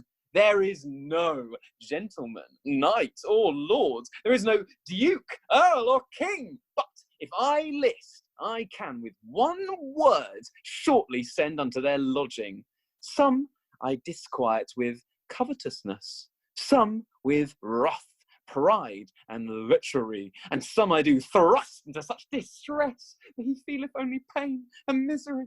Some I allure to have their delight always in gluttony, envy, and murder, and those things to practice with all their might, either by land or else by water. Oh, there is none to be compared to me, I tell you, at any point.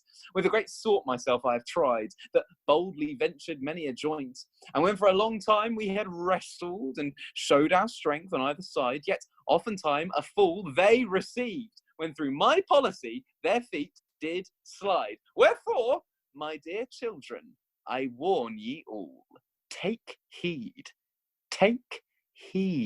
of my temptation, for commonly at the last ye have the fall, and also be brought to desperation. Oh, it is a folly for many to strive and think of me to get the upper hand, for unless that God make them to thrive, they cannot against me stick or stand. And though that God on high have his dominion and ruleth the world everywhere, yet by your leave I have a portion of this same earth that standeth here. The kingdom of God is above in heaven, and mine is, I tell you, beneath in hell. But yet a greater place, if he had dealt even, he should have given me and mine to dwell. For to my palace of every nation, of what degree or birth soever they be, come running in with such festination that otherwhiles they amazed me. Oh, all the Jews and all the Turks, yea, and a great part of Christendom, when they have done my will and my works, in the end they fly hither all and some. There is no minute of the day, there is no minute of the night, but that in my palace there is always crowding together a marvellous sight. They come on thicker than swarms of bees, and make such a noise and crying out that many a one lieth on his knees, with thousands kept under and closed about. Not so much as my parlours, halls, and every chamber, my porches, my galleries, and my court, my entries, my kitchen, and my larder, but with all manner of people be filled throughout. What shall I say more? I cannot tell, but of this, my children, I am certain. There comes more in 1 hour unto hell than unto heaven in a month or twain. And yet, for all this, my nature is such that I am not pleased with this company, but out of my kingdom I must walk much, that one or other I may take tardy. Oh, I never once afraid with these my claws for you to touch.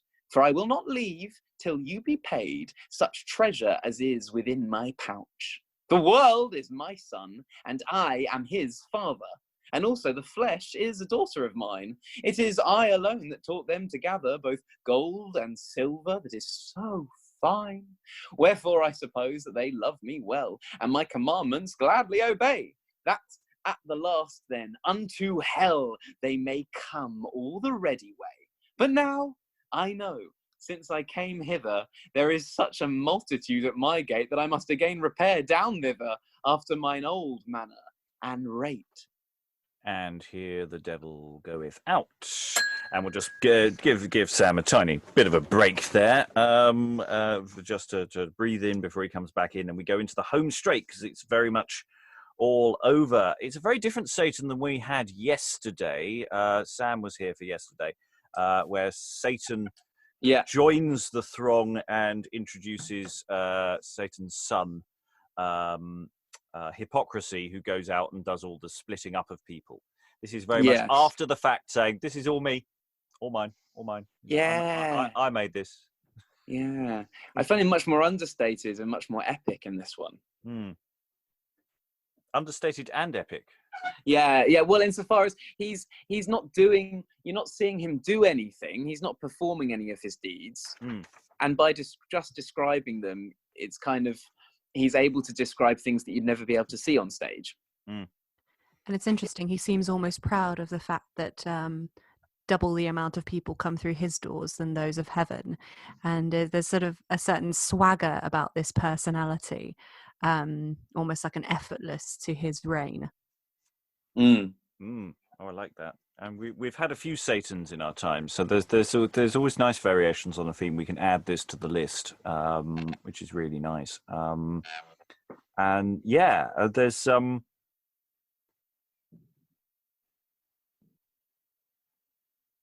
Yeah, it's. I mean, again, it doesn't really. I mean, apart from taking it, it does. This one definitely feels like just a break. I don't know if it moves anything further along. Just to take, it just takes ownership, and it's not like the others where there's a narrative thrust to it. This feels more. No, it's a making set it- piece. Yeah, it's a good set piece. It's a statement of sort of sin and people's failings, which obviously is the sin for the son was lust, and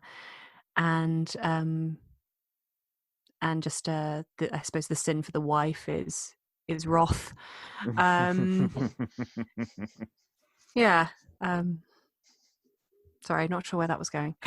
Yeah, it is our sense that we're at a stage where it's a little later in time that the overall morals are a little more nuanced and therefore also possibly a little more woolly in place. You know, is it disobeying the father? Is what precisely is this disobedient child doing wrong as opposed to it's just simple disobedience.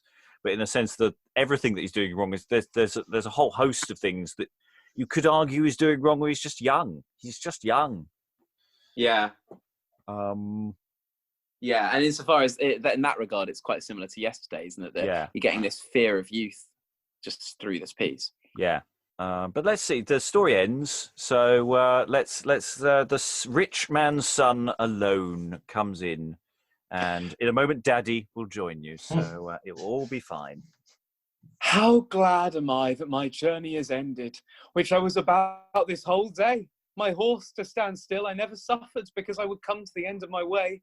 But yet I am sorry that I cannot find my loving father at home at his place, that unto him I may break my mind, and let him know my miserable case. Here he confessed... Oh, that's you. Guys. Here he confesseth his naughtiness, uttering the same with a pitiful voice. I have been wild, I have been wanton, I have ever followed my fancy and will. I have been to my father a froward son, and from day to day continued still. I have always proudly disdained those that in my madness gave me good counsel. I counted them most my mortal foes, and stoutly against them did rebel. The thing that was good I greatly hated, as one which lacked both wit and reason. The thing that was evil I ever loved, which now I see is my confusion. I could not abide of the school to hear. Masters and teachers my heart abhorred. Methought the book was not fit gear for my tender fingers to have handled. I counted it a pleasure to be daintily fed, and to be clothed in costly array. I would most commonly slug in my bed, until it were very far forth day. And, to be short, anon after this, there came such fancies in my brain, that to have a wife whom I might kiss, I reckoned to be the greatest gain. But yet, alas, I was quite deceived. The thing itself doth easily appear. I would, alas, I have been buried, when to my father I gave not ear. That which I had, I have kept clean spent, and kept so much riot with the same, that now I am fain a coat that is rent, alas, to wear for very shame. I have not a cross left in my purse to help myself now in my need, that well I am worthy of God's curse, and of my father to have small meed. Here the rich man must be, as it were, coming in. But, except mine eyes do me beguile, that man is my father whom I do see, and now that he comes, without craft or wile, to him I will bend on either knee. Oh, father, my most dear! Ah, mine own child, with thee what cheer? All such sayings as in my mind at the first time ye study to settle, most true, alas, I do them find, as though they were written in the gospel. Those words, my son, I have almost forgotten. Stand up, therefore, and kneel no longer. And what it was I spake so often, at 2 or 3 words recite to thy father. If that ye be, father, well remembered, at the same I believe ye cannot forget. You said that, so soon as I were married, much pain and trouble thereby I should get. Hast thou by proof, son, this thing tried? Yea, alas, too much I have experienced. My wife I did wed all full of frenzy, My seely poor shoulders hath now so bruised, that like to a cripple I move me weakly, being full often with the staff thwacked. She spareth no more my flesh and bone, than if my body were made of stone. Her will, her mind, and her commandment, from that day hither I have fulfilled, which if I did not, I was bitterly shent, and with many strokes grievously punished. That would God, the hour when I was married, in the midst of the church I might have sinked. I think there is no man under the sun that here on the earth beareth life, which would do such drudgery as I have done, as the unkind words of such a wife. For how I was used, and in what wise, a day to declare will not suffice. If this be not true, as I have spoken, to my good neighbours I me report, who, other whiles, when I was smitten, my wife to be gentle did then exhort. For glad I was to abide all labour, whereby the less might be my dolour. Wherefore, good father, I you humbly desire to have pity of me and some compassion, or else I am like to lie fast in the mire without any succour or consolation. For at this hour I have not a penny, myself to help in this great misery. For so much as by my advice and counsel in no manner wise thou wouldst be ruled. Therefore to thee I cannot do well, but let thee still suffer as thou hast deserved. For that thou hast suffered is yet nothing to that tribulation which is behind coming. Alas, father, what shall I do? My wits of themselves cannot devise what thing I were best go unto, whereof an honest living may arise. Wherefore, gentle father, in this distress, somewhat assuage mine heaviness. What should I do? I cannot tell, for now that thou hast taken a wife, with me thy father thou mayest not dwell, but always with her spend thy life. Thou mayest not again thy wife forsake, which during life to thee thou didst take. Alas, I'm not able thus to endure, though thereunto I were never so willing. For my wife is of such a crooked nature, as no woman else in this day living. And if the very truth I shall confess, she is to me an evil that is endless. If that thou thinkest thyself alone, only to lead this irksome life, thou mayst learn what grief, sorrow, and moan Socrates had with Xanthippe his wife. Her husband full oft she taunted and checked, and, as the book saith, unhonestly mocked. I cannot tell what was Socrates' wife, but mine I do know, alas, too well. She is one that is evermore full of strife, and of all the scolders beareth the bell. When she speaketh best, then brawleth her tongue. When she is still, she fighteth apace. She's an old witch, though she be young. No mirth with her, no joy or solace. I cannot, my son, thy state redress. Me, thy father, thou didst refuse. Wherefore now help thy own foolishness, and of thy wife no longer muse. My wife went forth into the country with certain gossips to make good cheer, and bade me at home still to be, that at her return she might find me there. And if that she do take me from home, my bones, alas, she will make to crackle, and me her husband as a stark mome, with knocking and mocking she will me handle. And therefore, if I may not here remain, yet, loving father, give me your reward, that I may with speed ride home again, that to my wife's words have some regard. If that at the first thou wouldst have been ordered, and done as thy father counselled thee, so wretched a life had never chanced, whereof at this present thou complainest to me. But yet come on, to my house we will be going, and there thou shalt see what I will give. A little to help thy need living, since that in such penury thou dost live. And that once done, thou must hence again, for I am not he that will thee retain. And here the rich man and his son go out with cold comfort from daddy. I mean, there's no going back here, is there, guys? You know, it's no happily ever after. That's not how I expected it to end. Mm-mm. I mean, it's very similar. It's not as extreme as another play we've done, which is Nice Wanton, where literally you do anything bad, you die, or get venereal diseases, or Right, you know, yeah. Like in real life. yeah, yeah. But it's like those Victorian, those Victorian stories that children used to read, where like if children threw stones, it would hit some carriage and the carriage would be overturned and everyone would die. It's seriously hard pedagogy. Well, to be fair, it's the same as every single episode of CSI. Every single episode, something fun killed you. And there is almost a moralistic element to even that, where you think, oh, no, it's just harmless television. No, you have sex, you die. You have fun, you die. You drink, you die. And that's almost the moral of network television. What are those Liam Neeson? There's those Liam Neeson films where he's always like chasing his wife or his daughter, and it's just any time they've shown Independence. Taken. Taken. Yeah.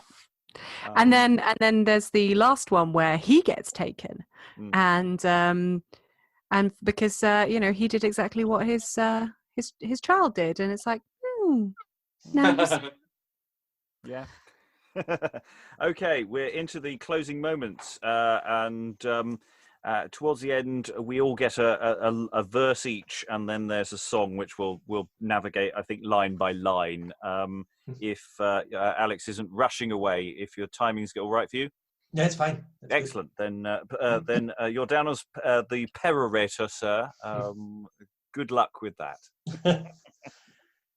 This interlude here, good gentle audience, which presently before you we have played, was set forth with such care and diligence as by us truly might well be showed.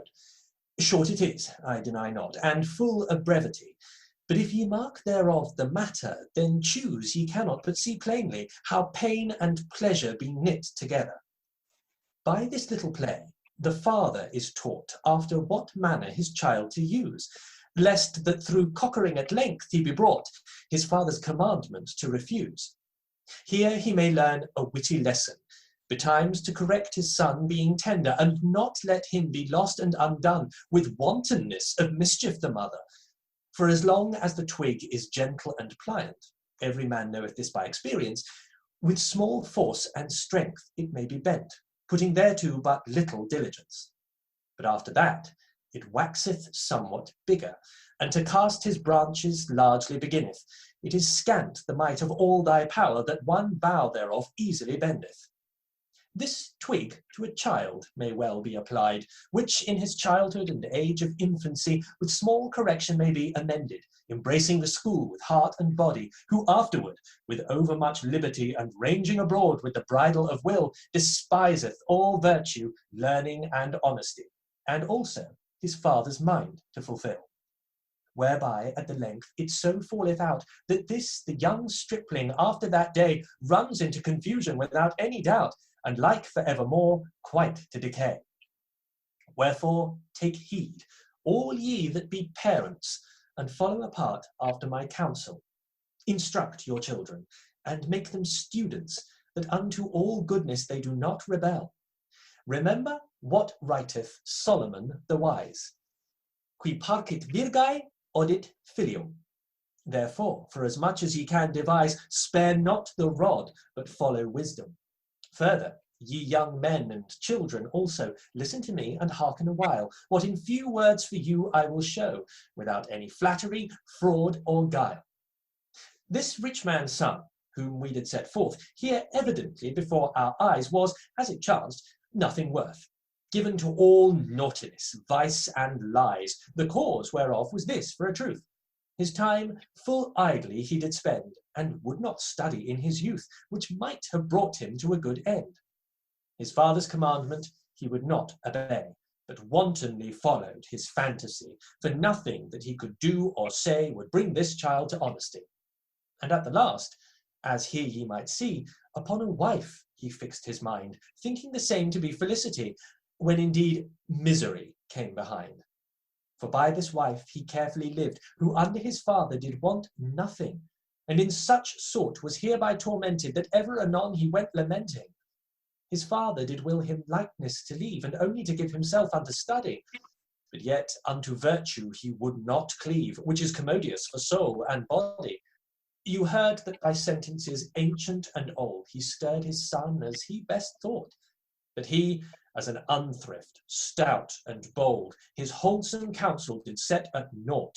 And since that he despised his father, God unto him did suddenly then send such poverty with a wife and grief together, that shame and sorrow was his end.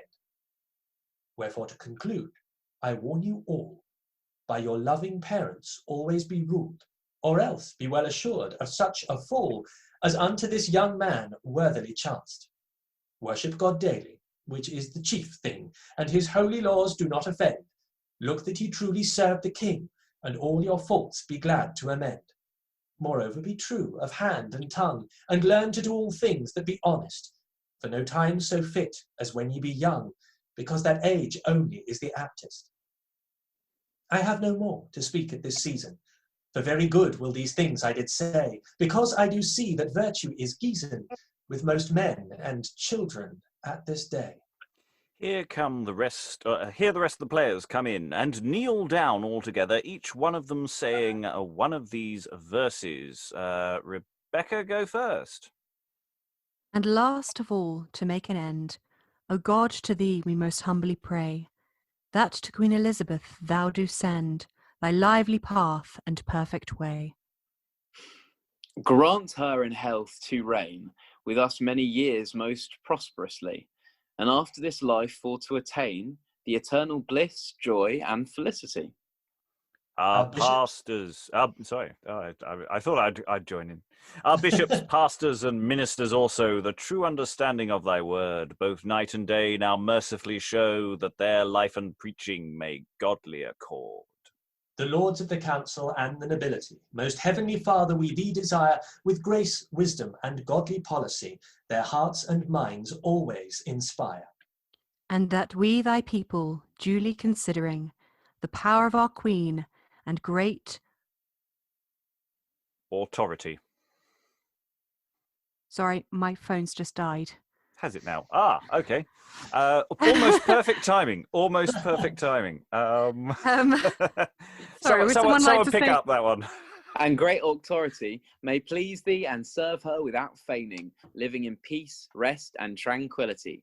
God save the Queen. God save the Queen. So I've got it on my computer now. Excellent. Okay. Just pause here before we do the final song. So we have a contradiction because we do have a mention earlier of serve the King, truly. And now we have God Save the Queen and Queen Elizabeth. So this sequence at the end with the extra players coming in and kneeling, the suggestion is that that's a later addition that's been added, tacked on to the very end. And it's interesting that the perorator is... again, it's sort of reiterating the point, really ramming it home, spare the rod, spoil the child, spare the rod, spoil the... Here are some examples. This is what you've just watched. Do you remember what you just watched? Just make it clear, this is what you just watched. There was a slight sort of Calvinistic tone to one of his lines where, if I've got the implication right, he sort of says this child was sort of beyond redemption at one point, which is like, well, what was the point of the whole thing? And kind of, if you're going to have that Calvinist philosophy, then yeah, it's slightly wanting to have your cake and eat it. Yeah. I do like the comparison, however, with the tree branch, with the idea of it being young and pliant, and then when it waxes, it easily breaks and can't be bent. So yeah, I enjoyed that as a sort of a bit of imagery. It was beautiful.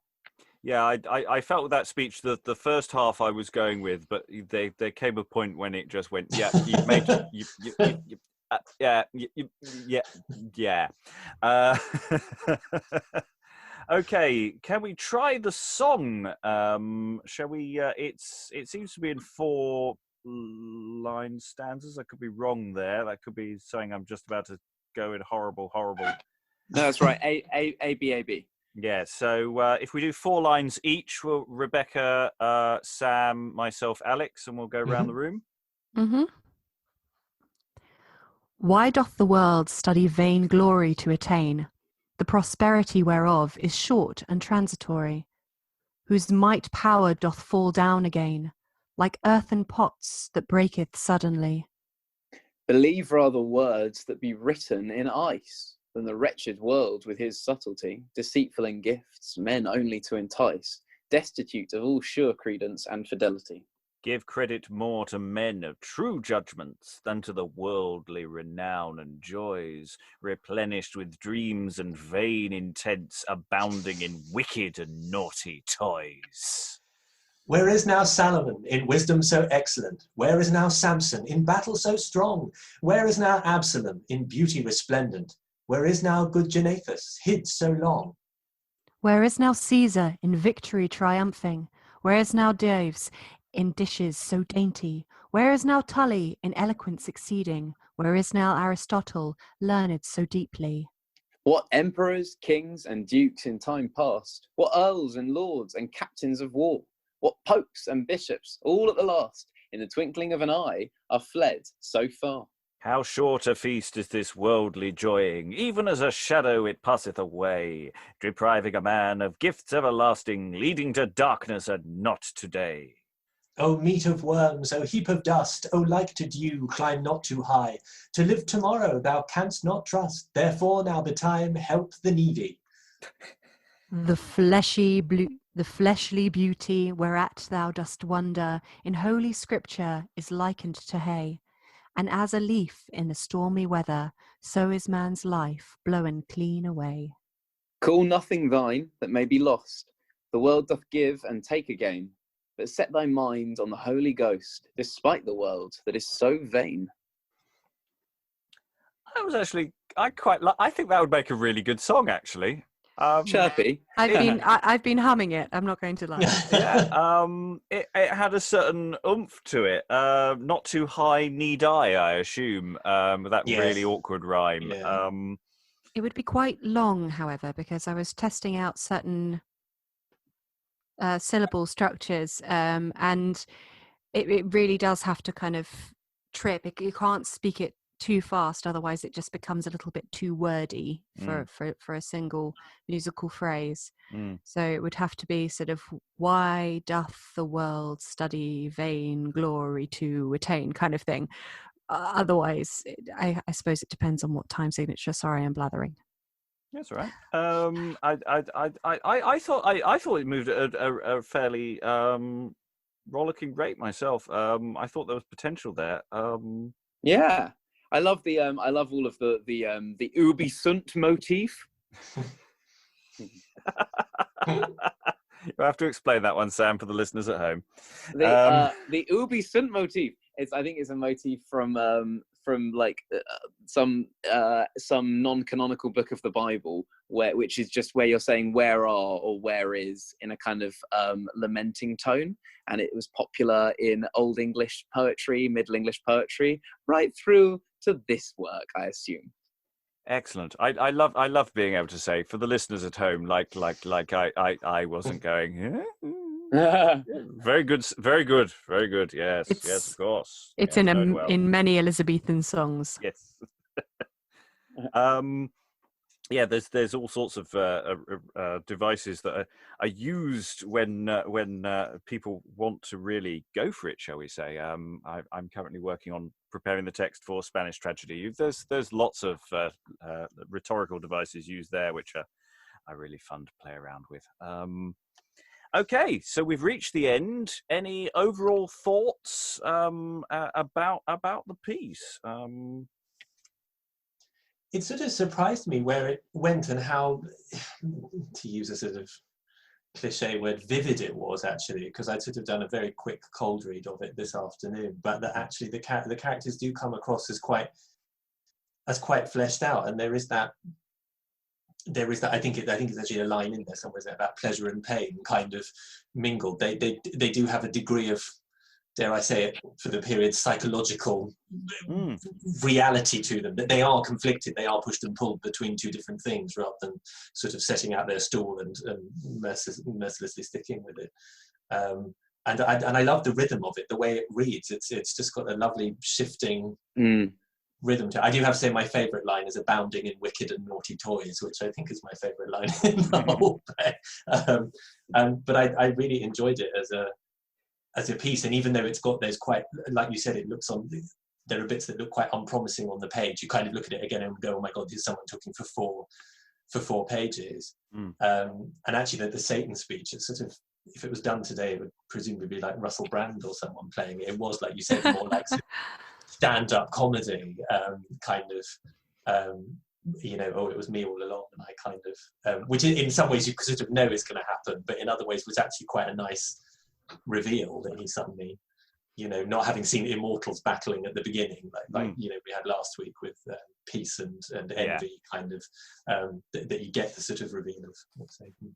Well, yeah, I mean, that stand-up thing, and also depending on how the doubling works, I mean, we've got a sort of hint how the doubling might work by the fact that you've got different stanzas at the end are given to different actors, so it could be a company of 5 or 6, and you could probably get it down to 4 very easily if you say that you've got 3 actors playing the main roles, and then you've got someone turning up to do stand-up in different hats to break it up.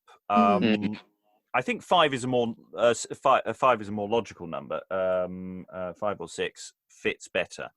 I think the cook and the maid cook makes sense to be different people. I think within the framework, and then they double as the priest and Satan and Yeah.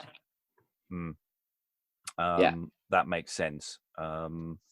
And yeah, I think to be able to work those long speeches with a crowd and make them come alive rather than look like a block of text, because they're not a block of text. And play with the pathos, because that scene when you're getting the living daylights beaten out of you. We could play that entirely for laughs, or actually we can play it for its full for a dramatic weight, or for that matter both. Yes, and either way, the resolution or lack of resolution for the prodigal character is going to be sort of hard hitting, isn't it? Yeah, it's a very dark ending, actually. Comes home to Daddy. Daddy says, "Well, I'll give you some money to get by, but you've made your bed, you're lying in it." Yeah. And sort of in a way suggests in his last line that, look, I'm going to do this for you, but this one time, but after this, I'm not here for you. This is a gift for you, despite your disobedience. And then toodaloo. Don't darken my door again. Yeah, it's not like a morality play of a more explicitly religious one, where it's a roadmap to salvation. Someone will save you if you just ask for forgiveness. Forgiveness isn't enough here. This is a social contract that you've broken. You should listen to your father and mother and what they tell you to do. And if you don't, society is going to really, really stuff you. Which is cruel, because then in the final paragraph, as you said, it's suggesting that he's beyond repair. He was never going to make any situation work for him, and therefore it seems a bit cruel to give him this kind of ending when there's sort of no respite.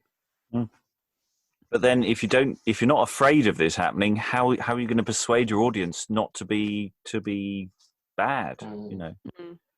So there's a lot of these plays come around at the same time when there's a little bit of a population burst, and there's an awful lot of worry. What are we going to do with the children? They're not doing what the old generation did. These young people, and I mean that sort of tension continues onwards. There's nothing like London being afraid of apprentices and young lads and their waywardness.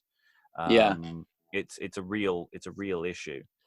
And one that's still around today. Yeah, very much in different forms and things, and those decisions have resonances, even if the context is slightly different.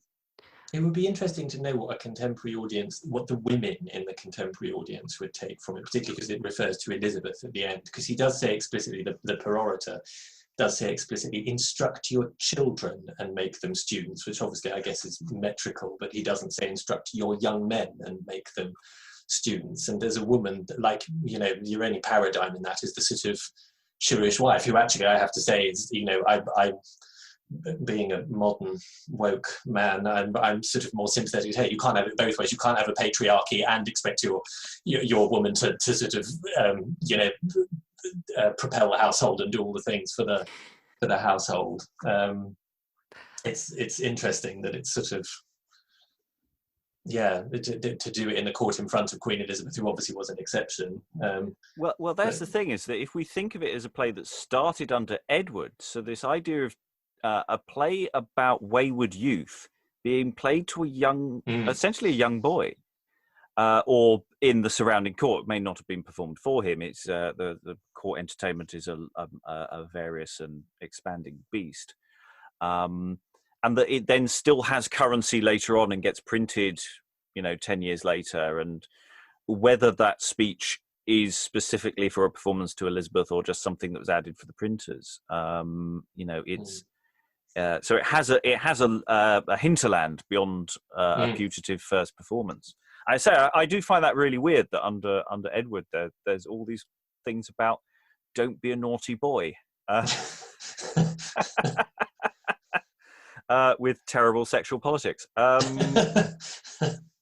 I don't know. So on the one hand, yes, I'm all for the woman, but I do feel an awful lot of sympathy towards the boy.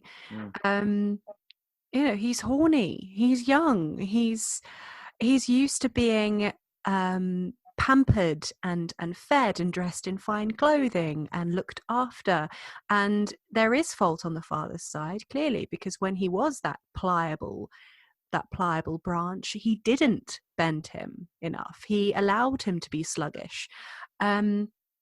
So I suppose it's a little bit of nature versus nurture. I think the nurture was very much unfulfilling.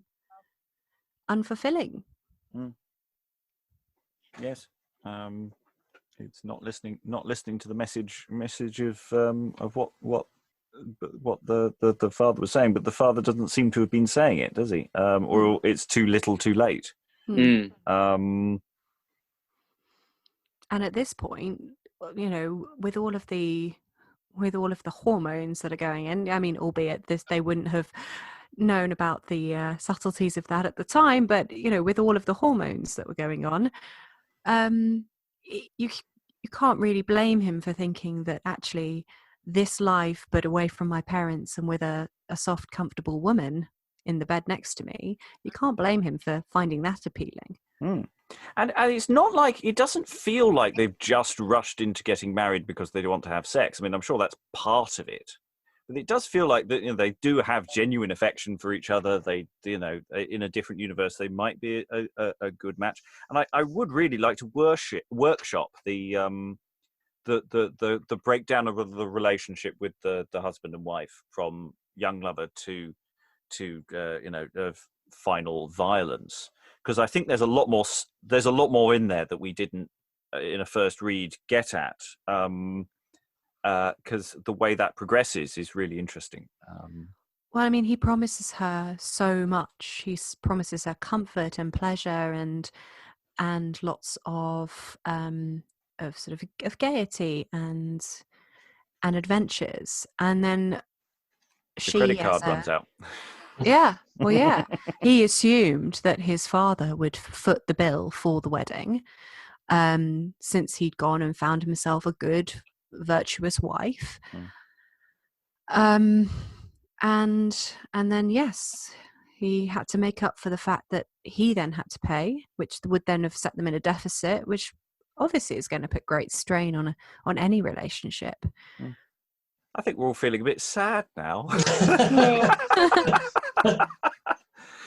We've come out of readings of tragedies feeling quite happy and energized. I'm sort of feeling that it's all a bit sad. I'll just say, do you have anything to say, Ian, having listened to all of this? No, I was a very attentive audience member and I enjoyed it immensely. But as you say, it's I think the main thrust is careful what you wish for.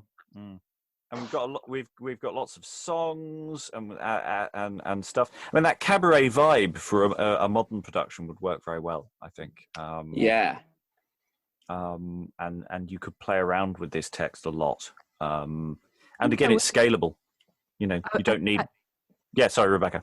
I'm just saying, I think I'd actually like to see this almost done as a musical. I mean, it's been done. This story has been done in opera, but I think I would quite like to see it as instead of like a speakeasy setting with them walking through the tables, people sipping cocktails. I think it would work incredibly well. I can imagine Candor and Ebb doing, if they were both still alive, doing something interesting with it. That sort of like nebulous, sleazy cabaret Chicago sort of style. That like Chicago has those characters that break out and talk to the audience deliberately because it's a vaudeville. It sort of has that sort of vibe to it, that you have a morality story threaded through it as well. And actually, like Chicago, it has a sort of sting in its tail, but a really sad sting. Benjamin Britten would also, I think, do very well. This is this is right up Benjamin Britten's alley. Peter Pears, most definitely being the son, the high wailing countertenor son. Yes. It's had a lot of connection with early texts as well. He was very interested in that. Any other thoughts? I think we may have run out of steam. I'm not going to force you to carry on if we think we're good. Any last words? No, I hear silence. And on that bombshell, that bombshell of a loveless marriage that will peter on in destitution till the end of days. This has been the Beyond Shakespeare podcast. And I will say fare thee well.